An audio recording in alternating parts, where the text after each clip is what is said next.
Rupanya dalam kisah hijrah ni ada satu part yang jarang diceritakan, iaitu Nabi sampai di satu tempat, bekalan air Nabi habis. Tempat yang ada telaga diketahui oleh semua yang berjalan. Tetapi bila Nabi pilih, Nabi bagi tahu kepada Abdullah ibn Uraiqid, bukan Islam, pakar jalan padang pasir. Guna jalan yang tidak dilalui oleh orang lain. Lalu satu tempat, bekalan air habis. Sebab memang laluan tu orang tak lalu. Orang hanya akan laluan yang ada point, ada telaga. Padang pasir, kalau bekalan minum habis, bekalan makanan habis, jawapan dia mati. Nabi nampak satu kemah. Dalam kitab sirah, dia sebut kemah Ummu Ma'bad Al-Khuza'iyah. Nama dia Atikatu bintu Khalf.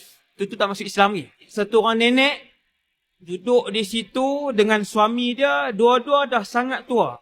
Nabi pun pergi ke situ, Nabi tengok kemah tu, Nabi tengok ada orang, Nabi tengok ada beberapa ekor kambing. Nabi pun pergi rapat, Nabi pun bagi salam, keluar Ummu Ma'bad. Nabi pun tanya, "Makcik, ada makanan tak?" Ummu Ma'bad kata, "Rumah kami tak ada makanan. Sebab sekarang musim kemarau yang panjang. Dan kambing-kambing ternakan kami, suami saya bawa pergi mengembala. Yang ada hanyalah satu atau dua kambing yang dah sakit dan tak boleh bangun." Nabi pun tanya, "Makcik, ada tak yang betina?" Ummu Ma'bad pun kata ada. Tetapi kambing tu sakit dan belum pernah melahirkan anak. Tak ada susu.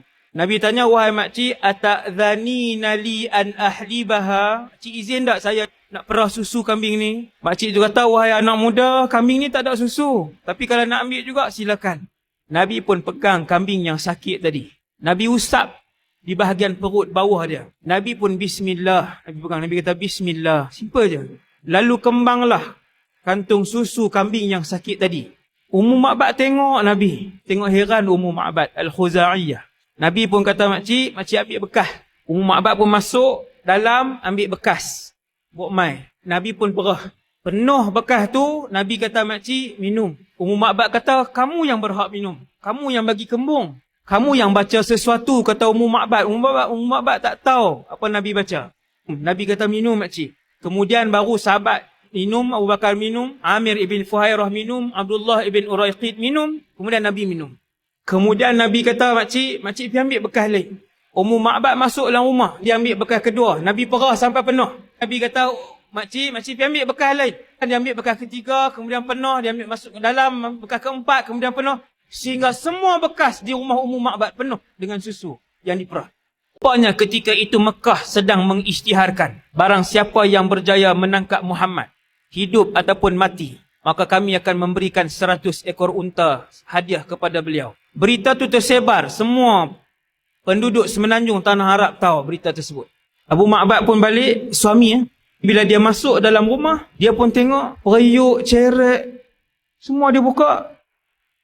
Mai mana susu? Abu Ma'bad panggil, "Wahai Ummu Ma'bad, daripada mana susu?" Ummu Ma'bad pun kata, "Sesungguhnya tadi telah datang ke dalam rumah kita seorang lelaki yang penuh dengan keberkatan." Maka suami dia pun kata, "Sifihi li ya Umma Ma'bad." Cerita kepada aku secara penuh, wahai Ummu Ma'bad, lelaki apa yang penuh dengan keberkatan? Ummu Ma'bad pun cerita, seorang lelaki yang tampan, wajahnya mengeluarkan cahaya, dua keningnya hampir bersambung. Apabila dia senyum, senyuman itu seolah-olah menggugurkan mutiara daripada mulutnya. Dia tak banyak bercakap, tetapi semua orang yang mengelilinginya tunduk apabila berada dengan dia. Apabila dia lihat, dia bercakap dengan orang, dia akan mengalihkan seluruh tubuhnya kepada orang itu. Muhammad sallallahu alaihi wasallam.